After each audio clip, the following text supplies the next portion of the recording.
한 번은 한 부자 법관이 예수님께 왔습니다. 와서 예수님께 이제 묻기를, 선생님, 우리가 어떻게 해야, 내가 어떻게 해야, 무슨 선한 일을 해야 영생을 얻겠습니까? 그렇게 물었습니다. 그때 예수님께서 이제 그 생명에 들어가기 위해서 계명들을 지켜라, 그렇게 대답하신 장면을 우리가 잘 알고 있습니다. 그때 이 부자 법관이 묻습니다. 아주 자신만만한 태도로, 무슨 계명입니까? 내가 아직 안 지킨 것이 있으면 좀 말씀해 주십시오. 그렇게 하니까 예수님께서 5째부터 10째까지의 인간과 인간 사이의 계명에 대해서 예수님께서 언급하셨습니다. 그리고 말씀하시기를, 이 계명들을 지키면 내가 생명에 들어갈 것이라고 말씀하셨습니다. 그러니까 이 청년이 그렇게 말했죠. 내가 이것을 다 지켰습니다. 아직도 무엇이 부족합니까? 그렇게 말하니까 예수께서 내가 온전하고자 할진대 내 소유를 팔아 가난한 사람들을 다 주고 와서 나를 쫓으라 그랬습니다. 그때 아주 슬픈 장면을 목격했죠. 그래서 어떤 분들은 말하기를, 성경에 나오는 장면 가운데 가장 큰 장면 가운데 하나가 바로 이 말씀이다 라고 말했는데, 이제 성경 말씀에 그 청년이 재물이 많음으로 이 말씀을 듣고 근심하며 가니라 그랬습니다. 이 장면을 보고 나서 말이죠. 물론 이제 그 내용의 뜻을 우리가 잘 알죠. 사실 모든 계명들을 다 지킨다고 했지만, 그러나 마음속에 이기심이 충만해 있고 주님께서 원하시고 하나님께서 원하실 때 자기의 모든 것을 다 바쳐서 굴복할 정도의 마음이 없기 때문에 사실은 그가 계명을 지킨 것이 아니었죠. 그래서 그가 지키는 줄 알았지만은 참으로 계명을 지키는 정신이 없는 것을 주님께서 이렇게 드러내 보이신 것을 우리가 잘 압니다. 그런데 이제 그러한 모습을 옆에서 누가 보았습니까? 12 제자들이 지켜본 겁니다. 그 중에서 특별히 누가요? 베드로가. 이 충동적인 베드로가 이런 순간을 놓칠 리가 없습니다. 주님께 이제 그걸 다 포착한 다음에 그 청년이 근심하며 돌아가자마자 묻습니다. 예수님, 그러면 우리는요?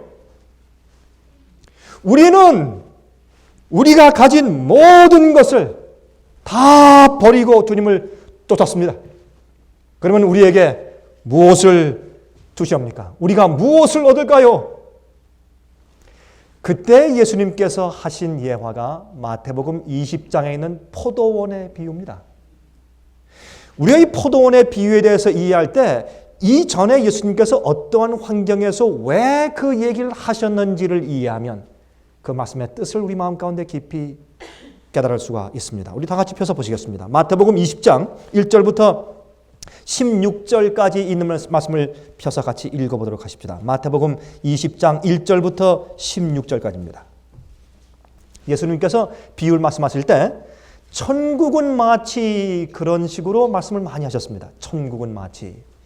그 천국은 마치 하는 것은 우리가 천국에 들어가기 위해서, 구원 얻기 위해서 주님께서 우리를 이렇게 취급하신다고 하는 하나님의 인간을 취급하심을 가르쳐주고 하늘의 제도에 대해서 설명해 주시는 것이 예수님의 비유였습니다. 그래서 1절에 말씀하시기를, 천국은 마치 품꾼을 얻어 포도원에 들여 보내려고 이른 아침에 나간 누구와 같으니 그랬습니까? 집주인과 같으니. 그래서 여기에 이 비유의 초점은 집주인이시지 일꾼들이 아닌 것을 우리가 알 수 있습니다. 이 비유의 초점은 바로 이렇게 포도원에 일꾼들을 들여보낸 집주인과 같으니 그랬습니다. 집주인과 같으니 그랬습니다.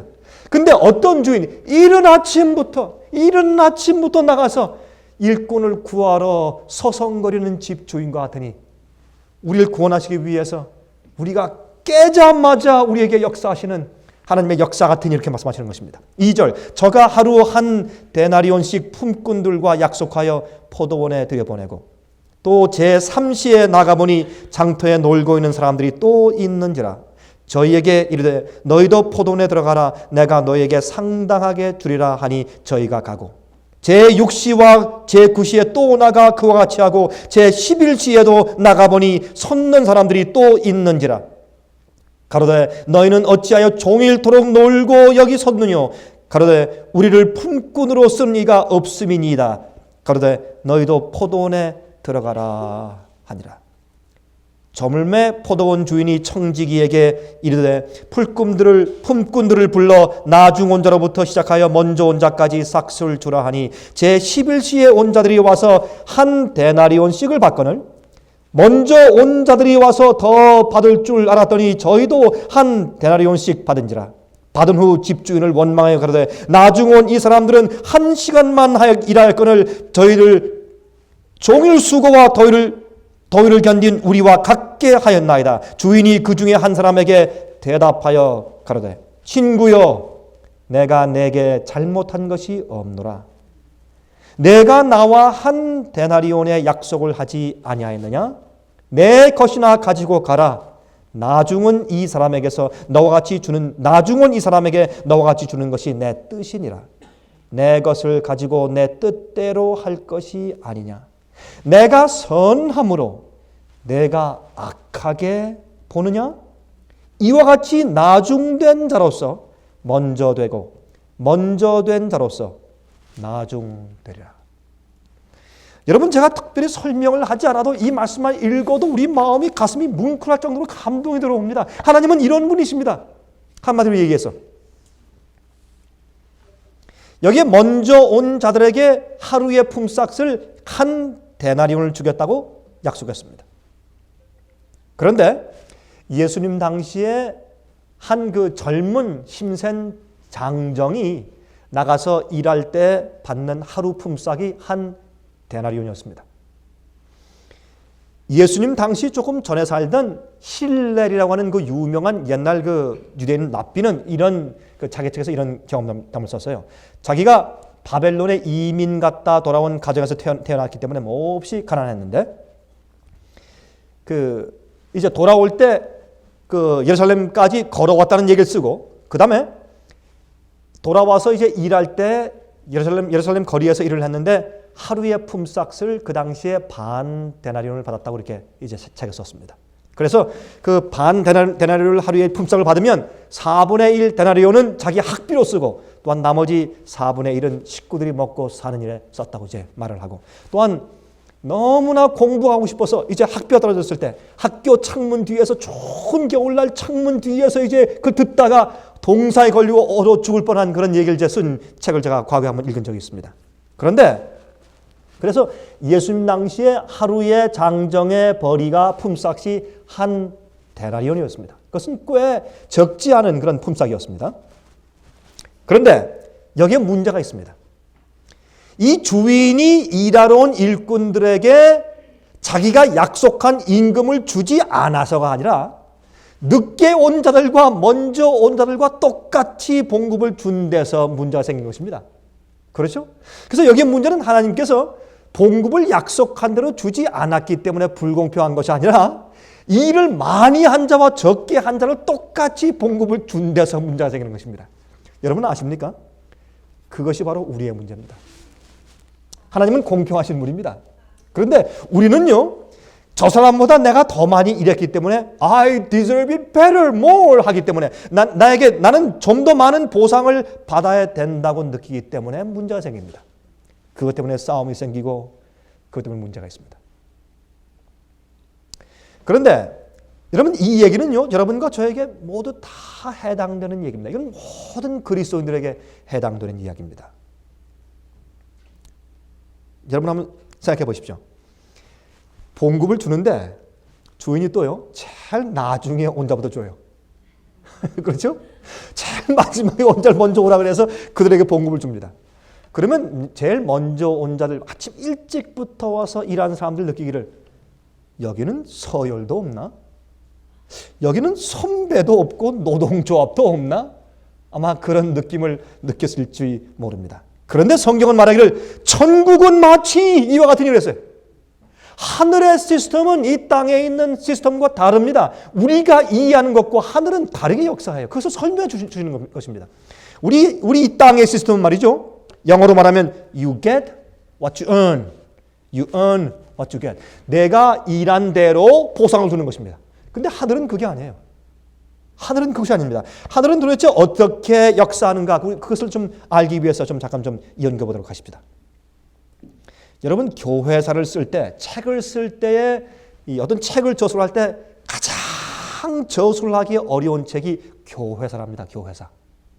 교회사 역사를 쓰다가 각 교파마다 교회사가 있지 않습니까? 한국의 장로교 역사, 한국의 침례교 역사, 한국의 무슨 교회 역사 이렇게 교회 역사책을 교회사책을 쓸 때 교회사를 쓸 때 그렇게 힘들대요.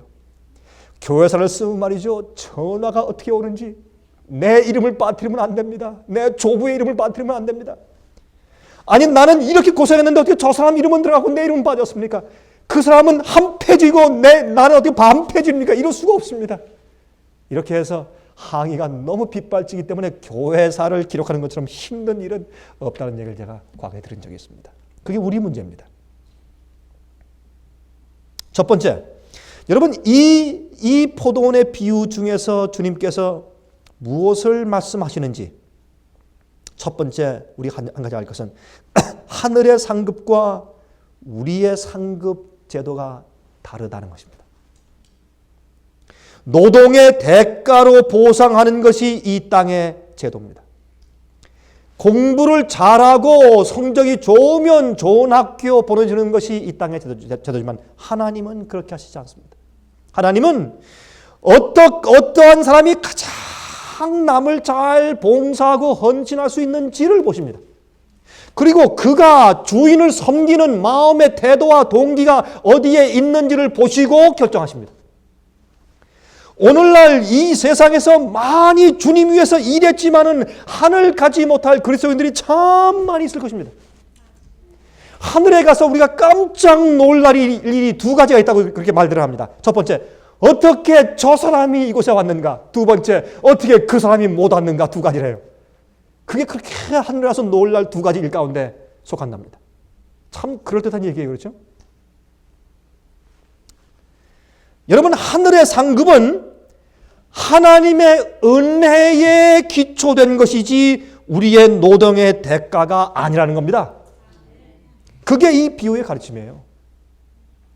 우리가 하늘 가게 된 것은 우리가 이 땅에서 열심히 일한 대가가 아니옵시다.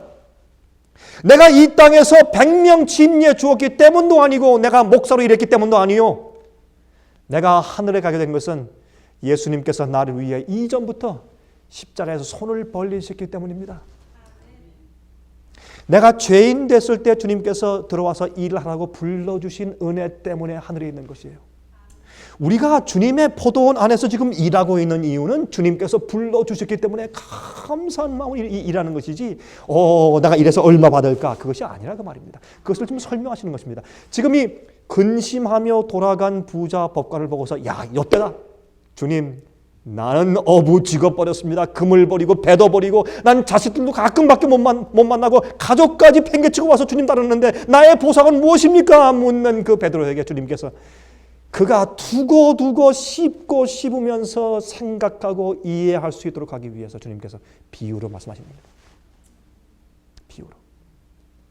그래서 이 비유의 이야기는 포도원의 비유로 우리에게 하나님께서 우리를 어떻게 취급하시는지를 깨닫게 하시는 겁니다.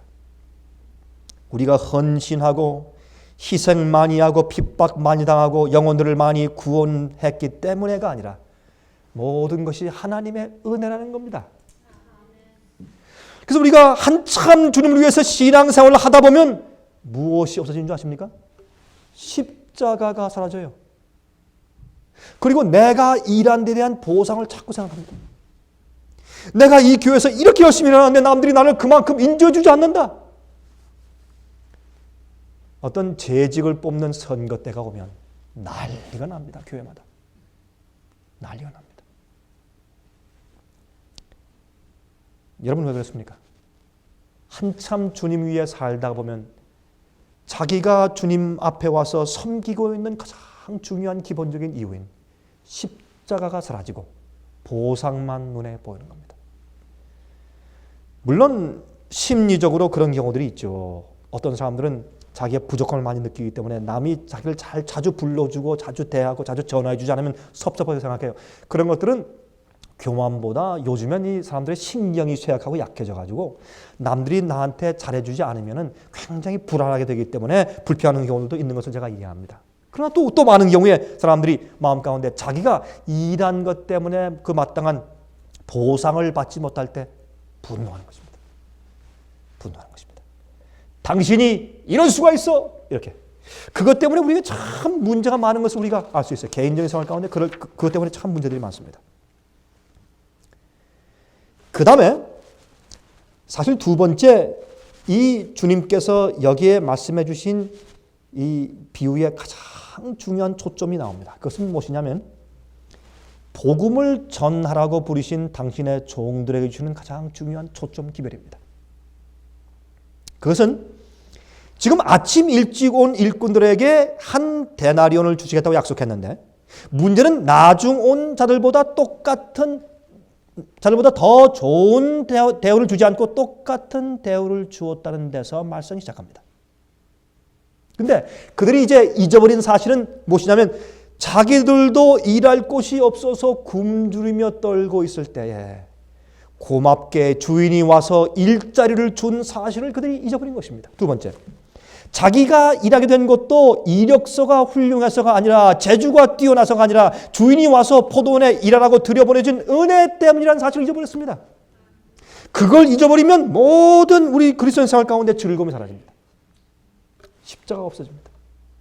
그 다음부터 이 세상의 시스템에 어울려서 You get what you earn, you earn what you get. 노동의 대가로 사는 사람이 되어버리고 마는 것입니다.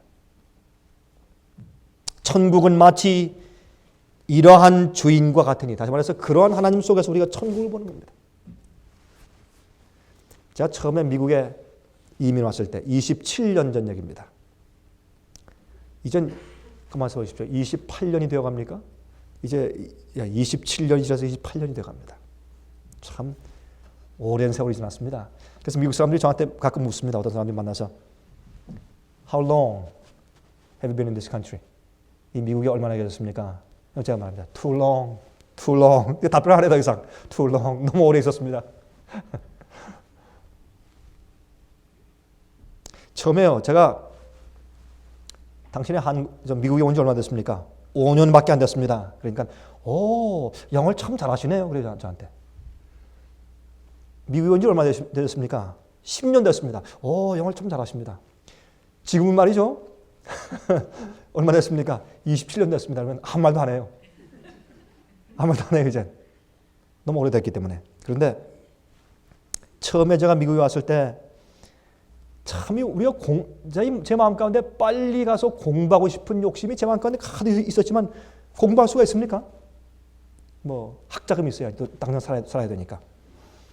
처음에 이제 이 직장을 얻어서 좀 일 좀 하기 위해서 직장 얻으려고 할 때, 그 직장 없는 서러움 그거 참 어렵대요. 전 지금도 기억합니다. 저희 집사람이 간호원으로 이제 취직을 하기 위해서 이것저것 다니면서 뭐 처음에 와서 뭐 영어를 합니까? 뭐 누가 말하면 인터뷰할 때 말을 알아들을 수 있습니까? 이것저것 다니면서 이제 인터뷰하고 나올 때 벌써 저희 집사람의 그 눈가에 눈물이 약간 고여 있어요. 벌써 알죠. 물어볼 수도 없어요, 제가. 또 슬퍼할까 봐. 그래서 그 참 직장이 없어서 우리가 참 서글퍼하던 그때를 좀 지금도 기억합니다. 아마 여러분들 그런 과거가 다 있으셨을 거예요. 밖에서 서성거리던 우리를 그러한 우리에게 오셔서 하늘을 버리고 예루살렘 성박 갈바리라고 하는 곳까지 나오셔서 우리를 불러들여 주신 그 사랑 때문에 우리는 오늘 이 자리에 앉아 있는 것입니다. 우리에게 나오셔서 천국의 열매를 맺게 하는 하늘 포도원의 일꾼들로 불러주셨기 때문에 우리가 여기 있는 것입니다. 그 사실을 우리가 이해하면 사실은 우리가 그리스도인 생활 가운데 문제가 없습니다. 아무런 불평이 있을 수가 없습니다.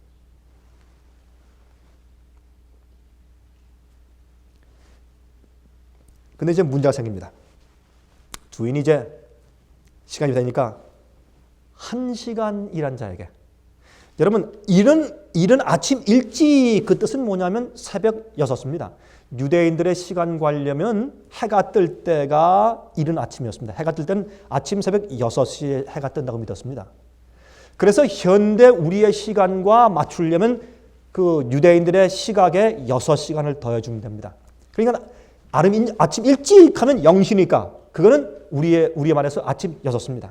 아침 6시에 나가서 지금 혹시 누가 자기들을 고용해 줄까 하고 기다리는 사람들 이 주인이 데리고 지금 집에 가서 포도원에 들어가서 지금 추수됩니다. 추수할 때니까 빨리 해가 지기 전에 12시간 안에 빨리 추수를 해야 됩니다. 들여보내서 지금 추수를 시키는 것입니다. 일을 시키는 것입니다. 그런데 그 다음에 이제 나가서 또 불러들인 자들은 3시에, 제 3시에, 3시는 우리 시간을 만들기 위해서 6을 더하면 몇 시입니까? 9시죠. 아침 9시입니다. 아침 9시에 사람들을 불러들이고 그 다음에 또 몇 시예요? 6시에. 6시는 지금의 정오 12시입니다. 그 다음에 제 9시. 9시는 오후 3시입니다. 그리고 해가 지는 것은 오후 6시에 해가 진다고 믿었습니다. 유대인들은. 그래서 6시에 이제 해가 진는데 그 6시가 되기 바로 전에 11시니까 언제입니까? 11시니까 해가 지기 바로 직전 1시간 전인 오후 5시에 또 나가서 보니까 또 사람들이 또 소송이고 있습니다. 너희들 왜 이렇게 놀고 있느냐? 어디서 일을 하지? 우리를 고용해 주는 자가 없습니다. 이제 우리가 이제 집에 들어갈 때 아이들에게 또 무엇을 줘야 합니까? 무슨 먹을 걸 줘야 합니까? 쌀은 어떻게 사야 됩니까? 답답하게 서 있는 그들에게 그래? 그러면 내 밭에 가서 일해라. 라고 1시간 남았을 때 그들을 은혜로 그들을 붙들고 데려와서 일을 시키는 고마우신 포도원 주인. 그럴 때 여러분 생각해 보세요. 이 1시간 일한 사람들은 얼마나 고마웠을까요? 예? 아마 일하면서 이런 마음이 들어왔을 겁니다. 주인님, 내일은 제가 와서요 돈 받지 않고 일할게요. 이렇게 고마울 때가 있습니까? 아무도 나를 고용해 주지 않는 이 마당에 하루 종일 답답하게 부인을 생각하면서 아이를 생각하면서 내가 이거 어떻게 하면 좋을까 하는 답답한 마음으로 발을 동동 구리면서 하루 종일 서성이고 혹시 행여나 누가 올까 하는 그런 마음을 가지고 기다리고 서 있는데 내게 1시간 남았을 때 거의 포기하고 이제 무거운 발걸음으로 돌아가려고 할 때 내게 와서 나를 데리고 포도원으로 데려가 주신 주인님, 얼마나 감사한지. 주인님, 저는 내일 와서 주인님께 내일은 돈 받지 않고 일하겠습니다. 그런 마음으로 1시간 그 일한 그 1시간 해가 지기 바로 전에 해가 질세라 열심히 남들보다 2배, 3배, 10배 더 열심히 땀 흘리며 일했을 것입니다. 그 모습을 본 주인은 이제 봉급을 줄 시간이 되었습니다. 해가 졌습니다. 그때 하인에게 말합니다. 다 일꾼들을 불러와라. 일꾼들이 다 모였습니다. 그때 주인이 옆에 있는 돈 주머니를 꺼내면서 철렁철렁 동전 소리가 납니다. 돈을 꺼내서 주는데 5시에 맨 마지막에 온 사람부터 오라고 해서 돈을 주는 겁니다. 그러니까 아니 맨 먼저 온 사람은 이건 좀 이상한 거 아까운데 그렇죠? 근데 맨 마지막에 일하는 사람한테 돈을 줄 때 원 데나리온. 그러니까 이 아침 일찍 온 사람은 이거 봐라. 마음 가운데 지금 계산기가 확 올라와요 지금 그렇죠? 안 그렇겠어요? 야, 1시간 일한 사람한테 한 데나리온. 그럼 난 12시간 일했다. 난 얼마일까? 그럼 12데나리온? 야, 땡 떴다. 야, 12데나리온 받으면 이젠 일하지 않고 다음 주 아니 한 달 동안 우린 베케이션이다 이제. 저 바하마, 카리비안 아일랜드, 좋은 배 타고 이제 베케이션. 어딜 갈까? 플로리다를 갈까? 캘리포니아를 갈까?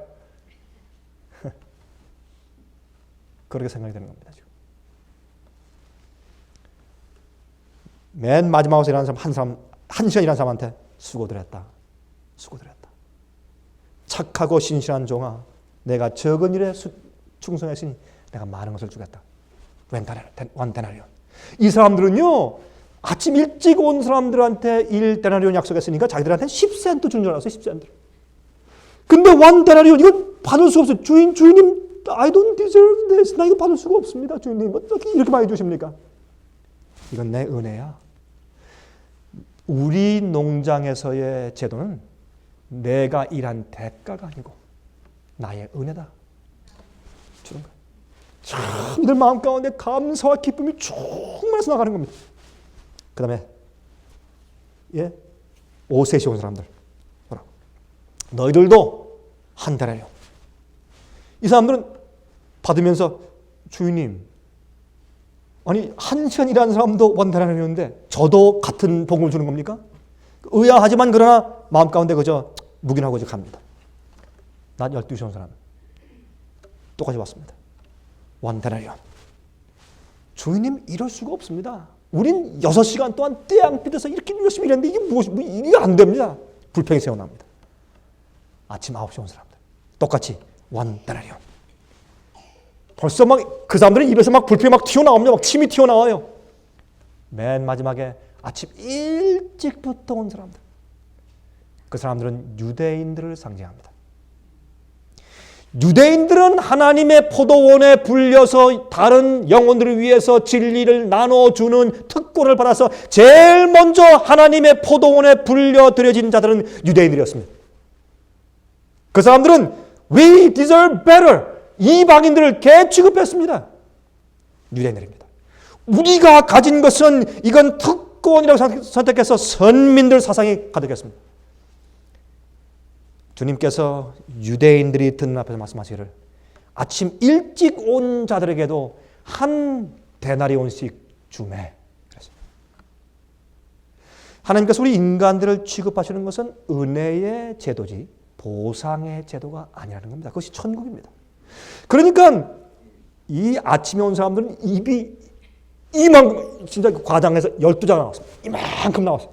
이럴 수가 있습니까? 그냥 막 불평, 불만 그냥 이제 폭동이 일어날 직전입니다.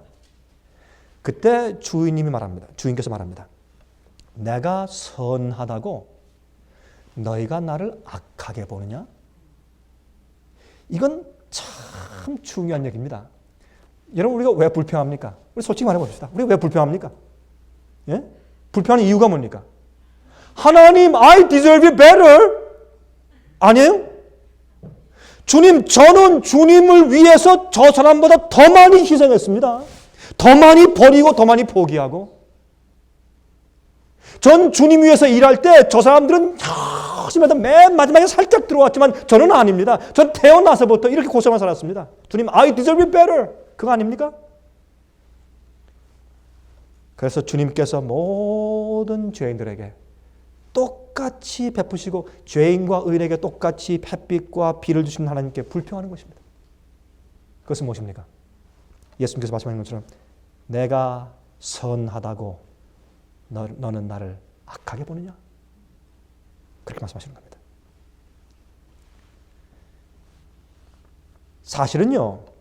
사실은 이 아침 일찍 온 이 사람들은 이렇게 생각을 했어야 합니다. 참 밖에서 서성거리고 짭이 없어서 고생하는 우리에게 하나님께서 우리를 이렇게 미리 불러주셔서 일하게 하셨으니 얼마나 감사한가. 저렇게 좋으신 주님, 저렇게 좋으신 주인, 저렇게 좋으신 주인을 위해서 나는 12시간 동안 일할 특권을 받아서 이리 와서 이렇게 즐거웠는데 저희는 저 영혼들은 불쌍하게 1시간밖에 그 특권을 사용하지 못했다. 얼마나 안 됐는가?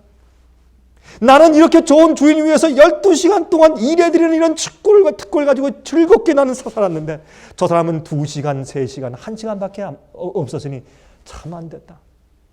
얼마나 참 안 됐나? 이건 얼마나 혁명적인 이야기입니까? 그렇죠?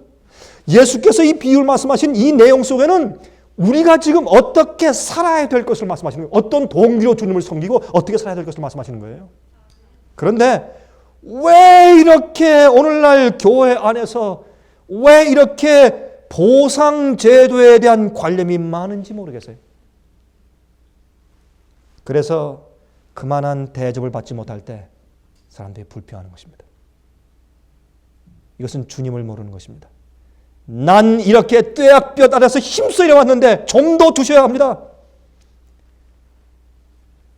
여러분 그러나 바울은 그렇게 말하지 않았습니다. 바울은 말하기를 나의 나 된 것은 하나님의 은혜로 된 것이니 그가 교회를 많이 세웠다고 자랑하지 않습니다. 그는 항상 어디를 기억합니까? 다메섹 길에 그리스도인을 잡아 죽이고 핍박하러 가던 죄인을 하늘에서 빛을 비춰서 말에서 떨어지게 하시고 눈을 멀게 하시고 그게 성령으로 가르치시고 아나니아를 만나게 하시고 회개케 하신 다메섹으로 가던 길을 늘 기억해 하십니다. 그래서 그걸 알기 때문에 사도 바울은 불평이 없습니다. 나의 나된 것은 하나님의 은혜로 된 것이니 나는 죄인의 괴수라고 얘기했습니다. 나는 죄인의 괴수라고 말하는 것은 그가 그 당시에 죄를 계속 짓고 있기 때문에 죄의 괴수가 아니라 그가 구원받은 하나님의 은혜가 그렇게 크기 때문에 나 같은 사람은 이 세상 어떤 죄인보다 더 큰 죄인이었다는 사실을 그가 인정하는 가장 겸손한 태도의 표현이었습니다. 여러분, 저는 예수님께서 부활하실 때요, 그 부활하신 장면을 가만히 보면 참 감동이 됩니다.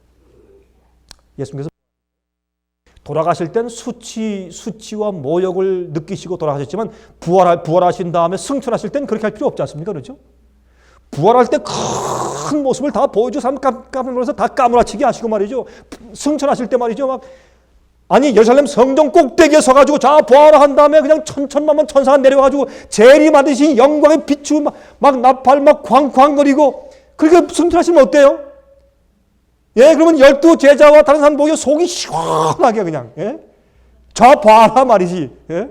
너를 감히 우리 핍박해서 저 봐라는 심정으로 예수님께서 그냥 막 현악을 막 기게 하고 막 찬송과 노래와 함께 큰 나팔 소리와 함께 예수님께서 천천히 올라가 보세요. 얼마나 멋있는가. 그러면 예수님께서 33년 반 동안 이 땅에 당하신 수모를 하루 한 시간에 싹 다 씻어버리게. 근데 그게 우리 생각이에요. 우린 그래요, 우린. 가끔요, 우린 그렇게 생각해요. 우리가 남들한테 억울한 일을 당하면 하나님, 저 사람 좀 교통사고 나게 해주십시오. 솔직히 그런 생각하는 사람이 우리입니다. 가만히 우리 동일 좀 헤아려 보십시오. 그만큼 우리가 천국과 우리 마음속에 있는 시스템이 다릅니다. 그걸 여기서 예수님께서 말씀하시는 겁니다.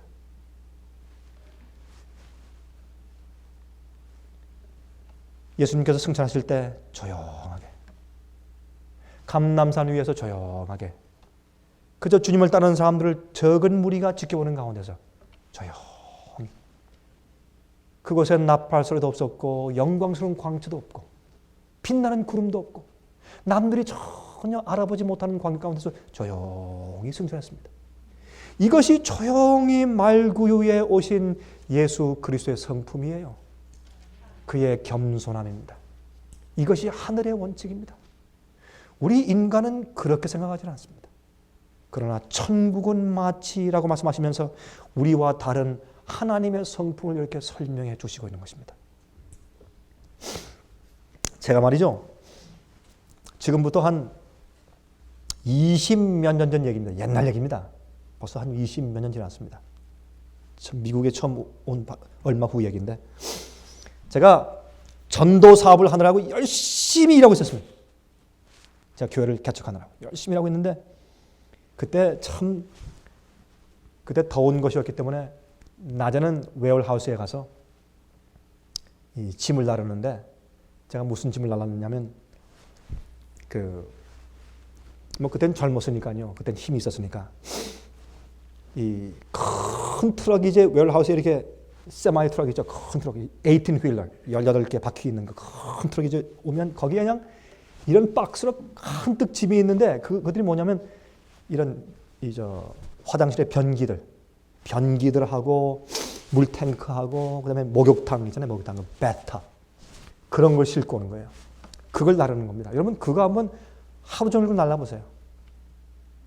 그 더운데 그것을 이렇게 한 두 사람 올라가서 위에서 이렇게 들고서 쭉 줄 서 있으면 이렇게 내려주면 그걸 받아가지고 어깨에 쥐고서 이렇게 가지고 이렇게 놓고 그거 여러분 하루 종일 해보십시오. 정신 없습니다.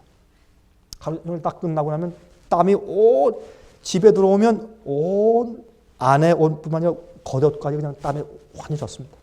이 짜면 이렇게 물이 나올 정도로. 그렇게 하고 이제 샤워하고 밤에는 우리 집사람과 함께 우리 사람들 열심히 나가서 일했죠, 물론. 저녁 때 이제 같이 또 방문 다녔습니다. 그리고 주말엔 가서 또 방문 다니면서 성경 가르치고 그렇게 했습니다. 그렇게 하다 보니까 한동안 하다 보니까 마음 가운데 불평이 생겼습니다. 하나님, I deserve it better. 저한테는 보상을 좀 더 주셔야죠. 이렇게 고생하면서 주님의 일을 하는데 저 사람들보다 내가 나아야죠. 내 삶이 더 평판도 더 받아야 되고 인기도 더 있어야 되고 내가 더 나아야죠. 주님 이거 안 됩니다. 이거 주님 불공평하십니다. 그런 마음이 제 마음 가운데 들어와서 어렵기 시작했습니다. 좀 어려웠어요. 근데 어려워지는데 그때 경제적으로 좀 어려워서 그때 이것저것 페이먼이 날라왔는데 낼 돈이 없습니다. 특별히 이제 이 자동차 보험비를 내라고 날라왔는데 자동차 당시에 보험비 낼 돈이 없었습니다. 그러니까 마음 가운데 은근히 불평이 생기더라고요. 참, 하나님 좀 너무하시다. 내가 이렇게 애써서 내가 아침 일찍부터 포동에 들어와서 내가 일했는데 어떻게 1시간도 일 못한 사람들보다 내가 더 못하다. 그런 생각하고 있을 때 그때 한 번은 우체국에서 편지가 왔습니다. 우체국 이런 쪽지를 놓고 왔어요. 우체국에 와서 뭘 좀 픽업해 가라는 겁니다. 노란 쪽지 이렇게 놓고 가죠. 그래서 무슨 또 편지가 왔나 해서 가니까 제 이름과 이렇게 주소를 묻더니 우체국 직원이 저한테 편지 한 봉투를 건네줘요. 그래서 그걸 받아가지고 뜯어보니까 1,000불 이상 되는 꽤 많은 돈이 체크가 속에 들어있어요. 여러분 지금도 그렇지만 옛날에 20몇 년 전에는 그게 그래도 큰 돈이었습니다. 그렇죠? 여러분 이해하시죠?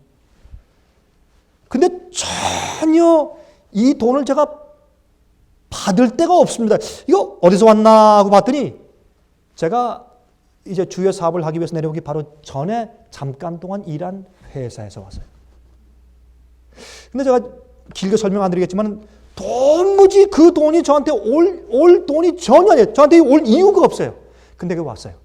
왔는데 거기에 쓴 것을 가만히 보니까 제가 일했는데 그 일할 때 저도 모르게 뭔가 이렇게 그 회사에 조금씩 쌓아두었는데 그것은 일하는 사람들, 현재 있는 사람들에게 주는 컴펜세이션이에요.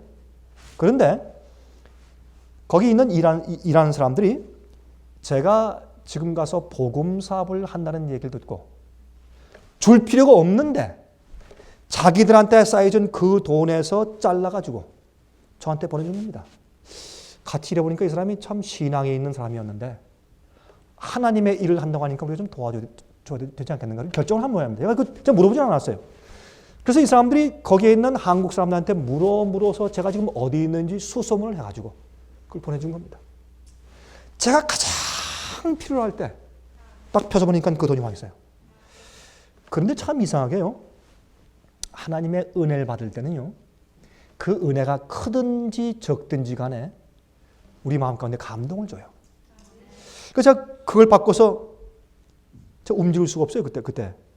그걸 받고 펴서 나오려고 이렇게 하면서 뜯어서 보니까 체크인데 그게 제 가슴을 치는데 저 우체국 바닥, 지금도 제가 있잖아요. 우체국 바닥인데 그 옆에 그 구설에 서가지고 그걸 펴서 보면서 제 다리가 떨어지지 않았습니다. 가만히 있었어요.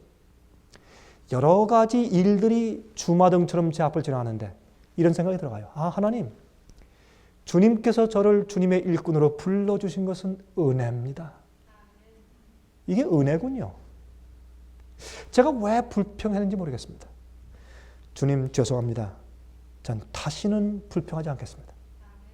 저를 죄인에서 의인으로 불러주시고 또 주의 사업을 하도록 불러주시는 것은 주님의 큰 은혜입니다. 주여 감사합니다. 감사합니다. 내가 더 이상 보상을 바라지 않습니다. 제가 그렇게 기도했습니다. 여러분, 예수님께서 이 땅에 오실 때 성육신 하셔서 베들레헴 말구에 태어나실 때 보상을 바라고 태어나셨습니까? 아니죠. 아무런 보상 없이. 십자가에 달리신 것도 아무런 보상 없이 예수님께서 십자가 돌아가셔서 무덤 속에 들어간 다음에 다시는 나오지 않고 영원히 사라져 없어져 죽게 될지라도 우리를 위해 돌아가셨다는 그런 결심을 가지고 돌아가신 거 아닙니까? 그것이 구원의 근본적인 사상 아닙니까? 그런데 무언가 이상하게 우리 마음 가운데 보상의 제도가 자꾸 마음에 들어간 겁니다. 아닙니다. 모든 것은 주님의 은혜로 이루어진 것입니다. 여러분 생각해 보세요. 예수님께서 부활 후에 예수님께서 부활하신 다음에 고기 잡으러 간 5 제자들에게 나타나신 것을 기억해 보시기 바랍니다. 여러분 예수님께서 부활했는데 물론 그 소식을 듣긴 했지만은 지금 베드로와 야고보, 요한 또 이렇게 이제 제자들이 모여서 같이 이렇게 얘기를 해보니까 주머니에 뭐예요? 돈이 한 푼도 없으면 주머니 텅텅 비었어요. 먼지밖에 안 납니다. 예? 이제 뭐 교회선 출교당했죠. 그렇죠? 이제 직장이 있어요. 돈이 있어요. 직업이 있어요. 남의 칭찬이 있어요. 평판이 있어요. 인기가 있어요. 뭐가 있어요? 예수님 따르다가 망한 거예요. 망한 거. 여러분 아닙니까? 우리가 성경에서 읽으니까 멋있게 보이죠. 그게 멋있는 얘기입니까 여러분? 예수 따르다 절대적으로 망해버렸어요. 이것이 참된 예수님의 제자의 길이에요. 우리 이 문제에 있어서 우리가 타협하면 안 돼요.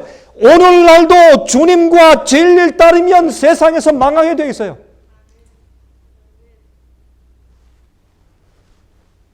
물론 주님께서 축복하셔서 살게 하시는 것 있죠.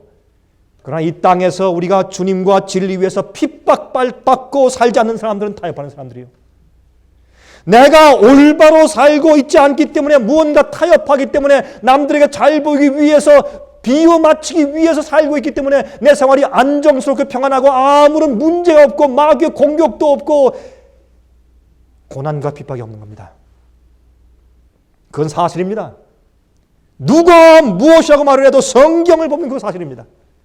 세상에는 보십시오. 성경 66권 가운데서 핍박받지 아니한 주의 종들이 있나 살펴보시기 바랍니다.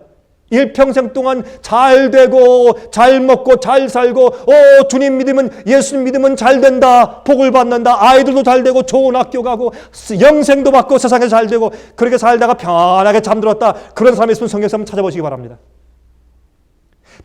여러분 히브리서 11장에 나오는 믿음의 노릇들을 한번 살펴보시기 바랍니다. 그런 자들이 있는가? 없습니다. 다 믿음으로 주님과 함께 고난당한 사람들의 이야기로 점철되어 있지 않습니까? 그런데 오늘날 우리 생각이 바뀌어져 버린 겁니다. 오늘날 교회가 잘못 가르치는 겁니다. 그건 잘못된 일입니다. 성경에 분명히 말씀하기를 너희가 나를 따라오려거든 너희 자신을 부인하고 자기 십자가를 지고 따라오라고 분명히 말씀했는데 그걸 바꾸는 겁니다. 교회가 바꾸는 겁니다. 예수님께서 말씀하신 마태복음 20장에 있는 그 포도원의 비유는 오늘도 크게 웅변적으로 우리에게 말씀하고 있습니다. 마지막 시대 라오디가의 교회에 말씀하고 있습니다. 여러분 예수님 부활 후에 이 5 제자가 돈이 떨어지고 다 떨어진 다음에 보니까 옷 떨어져, 신발 떨어져. 그 당시 샌들, 신발이 다 떨어지고 옷 떨어지고 이게 무슨 옷 살 돈도 없고 신발 살 돈도 없고 그래서 할 수 없이 어떻게 합니까? 베드로가 나는 고기나 잡으러 갈랜다. 형님 나도 같이 갑시다. 5명이 같이 동의해서 이제 그들이 이제 뭐 돈을 벌기 위해서 할 수 있는 것은 고기 잡는 것밖에 없으니까 고기 잡는 업으로 잔뼈를 굵었으니까 가서 이제 고기를 잡으러 이제 다시 갈릴리로 갑니다. 가면서 아마 마음 가운데 한심했을 거예요. 여러분 안 그랬겠어요? 한심했을 거예요. 여러분이시여 오순절 성령 받기 전까지 그들 마음 가운데 여러 가지 고통들이 있었습니다. 가면서 그랬을 거예요. 아유 요한 예 형님 참 우리 한심하다 그렇지. 열심히 메시아인 줄 알고 따르다 보니까 예수님이 메시아긴 메시아 틀림없는데 우리의 생각이 잘못되었으니까 따르고 보니까 신발 떨어져 옷 떨어져 이제 아무것도 없다. 그리고 그들은 고기를 언제 잡아야 되는지 알았습니다. 그래서 밤에 가서 고기를 잡는 겁니다. 밤에 가서. 왜? 밤에 고기가 잘 잡히니까. 잘 자라는 게 뭐 어릴 때부터 바닷가에서 자랐으니까. 밤에 가서 이제 남들이 다 잘 때 이제 고기를 잡으려고 그물을 던졌습니다. 밤새도록 밤이 맞도록 그물을 던졌는데 고기가 한 마리도 잡히지 않았다고요. 그것도 기적이에요. 그러죠? 여러분, 어떤 때는 말이죠. 잘 되는 것도 기적인데 안 돼도 너무 안 되는 것도 기적이에요. 그렇죠? 하나님께서요, 우리를 구원하시고 우리 인도하실 때 우리를요, 고통과 실망 가운데 두시거나 아니면 망하게 하실 때요, 아주 바짝 망하게 해버리세요. 완전히 깨트려서 아주 그냥 납작하게 망하게, 그렇게 해야 우리가 구원받아요. 어떤 때는. 그래서 고기를 잡는데 단 한 마리도 안 들어오는 거예요. 세상에 이럴 수가 있어요? 밤에. 그렇게 기술 좋은 사람들에게. 그런데 이제 해가 뉘엿뉘엿 떠오르는데 이 사람들이 할 수 없어서 이제 그물을 다 이제 걷어 올린 다음에 이제 가자. 할 수 없다. 야, 고기까지도 우리를 피한다. 이제 고기까지도. 이제 그물을 걷어가지고 이제 올려고 하는데, 여러분 아십니까? 예수님께서 아침에 그들을 보시기 위해서 해변가에 서 계셨는데, 그 뜻은 무슨 뜻이냐면 밤새도록 예수님께서 그 해변가에서 그들을 지켜보시고 계셨다, 그 말입니다. 밤새도록 그들과 함께 했습니다. 그들이 고기를 밤 내내 잡지 못하고 고통했을 때 주님께서 그 곁에서 지켜보시면서 같이 고통하신 겁니다. 그게 우리 주님이십니다. 그러면서 이제 그들이 돌아오려고 할 때 묻습니다. 여보시오, 고기 좀 있습니까? 말도 마시오. 말도 마시오. 한 마리 없습니다. 한 마리. 이럴 수가 있습니까? 그때의 풍습에 의하면 해변가에 있는 사람들이요, 가끔 이 고깃대의 움직임을 볼 수가 있습니다. 배 타고 있는 사람은 안 보여요. 멀리 있는 사람이 볼 수 있으니까 가끔 이쪽 아니 저쪽 이렇게 가르쳐주는 경우들이 가끔 있었습니다. 이 어부들에게. 그래서 이 예수님께서 그런 식으로 오른쪽에 던져보시오. 오른쪽에 이랬습니다. 그때 지나가는 나그네가 고깃대를 본 줄로 생각하고 고맙습니다 하고 그쪽으로 던졌습니다. 던지고 나니까 어마어마한 고기가 잡힌 겁니다. 너무 무거워서 끌어당겨 올릴 수가 없을 정도로 잡혔습니다. 큰 고기가, 적은 것도 아니고 큰 고기가. 고기가 그물 속에 들어가지 않게 하신 하나님께서 큰 고기만 넣게 하는 능력도 있으십니다. 이때 옆에서 요한이 말합니다. 주님이시다. 주님이시다. 그때 베드로가 뛰어들어가서 고기는 팽개치고 뛰어들어가서 예수님께 헤엄쳐 갔죠. 여러분, 예수님께서 그때 그들이 왔을 때 저는 그 장면을 보면서 이렇게 생각했어요. 예수님께서 조반을 만들어서 두셨다. 그들이 와서 아무 말 못하고 조용히 이제 예수님 얼굴 한번 쳐다보고 땅 한번 쳐다보고 예수님 한번 쳐다보고 땅 한번 쳐다보고 이제 조반을 먹는 겁니다. 그때 예수님께서 이렇게 하시면 어때요? 금 달란트 2개를 주셨다. 그렇게 하면 되지 않습니까? 예? 예수께서 드디어 오는 자들에게 자, 내가 너희한테 이렇게 줄 수 있는 능력이 있다 하는 표징으로 금 달란트 2개를 주머니에서 꺼내서 주셨다. 그렇게 기록되면 우리가 얼마나 좋겠어요? 그렇게 안 하시고 어떻게 하셨습니까? 그날 아침에 그들이 필요한 물고기를 또한 떡을 구워서 그들에게 주신 겁니다. 여러분, 이것은 우리에게 무엇을 의미합니까? 예? 이렇게 자상하고 이렇게 은혜스러운 주님. 그러나 그 주님께서 우리에게 필요를 채우실 때 무슨 필요예요? 오늘에 필요한 그 필요만 주십니다. 그게 주님이세요. 주님은 이 땅에서 우리가 번영하도록 도와주시는 축복을 나눠주시려고 우리를 부르신 것이 아니에요. 이 땅의 번영함과 주님과는 어떤 의미에서 무관해요. 주님께서 우리를 보호하시고 필요한 양식을 주시고 때를 따라 돕는 은혜를 주시지만은 그러나 그것이 우리를 부자 되게 하게 부르신 것이 아니에요. 이 땅에서 우리가 높은 지위 얻게 하기 위해서 부르신 것도 아니고 이 땅에서 우리에게 좋은 평판과 자랑과 좋은 인기 얻게 하시는 약속을 하시고 우리를 부르신 것 아닙니다. 우리를 부르신 것은 주님의 은혜입니다. 주님의 은혜를 찬송하도록 하기 위해서 부르신 겁니다. 주님의 은혜를 찬송하게 하기 위해서 부르신 겁니다. 그래서 성경은 말하기를 뭐라고 말씀합니까? 나중된 자가 먼저 된 자보다 낫다. 그게 무슨 말이에요? 여러분, 우리는 주님께서 우리를 판단하실 때 무엇을 판단합니까? 내가 주님을 위해서 사는 것, 내가 주님 위해서 일하는 내 마음속의 동기가 뭐냐 말이에요. 내가 왜 주님 위해 살고, 왜 주님 따르고, 왜 주님 위해서 일하느냐 말입니다. 그 참된 동기가 마치 천국은 이와 같으니라고 말씀하신 이 비유처럼 주의 마음을 갖게 되시기를 간절히 바랍니다. 은혜로우신 하늘에 계신 우리 아버지, 우리가 아버지를 섬기는 모든 이유가 하나님의 은혜 때문에 그러한 것을 다시 한번 인식하였습니다. 우리가 주님 위해서 일하는 모든 이유가 우리를 위해 이 땅에 오셔서 십자가에 돌아가신 예수 그리스도의 사랑과 은혜 때문인 것을 다시 한번 인정합니다.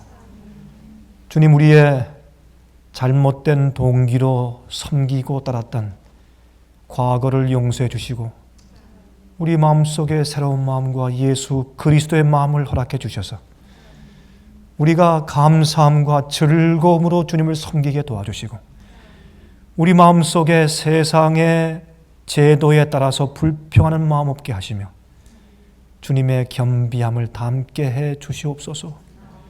우리 마음속에 주님을 섬기고자 하는 불타는 열심을 주시옵소서. 예수 그리스도의 거룩하신 이름을 의지해서 간절하게 기도합니다. 아멘.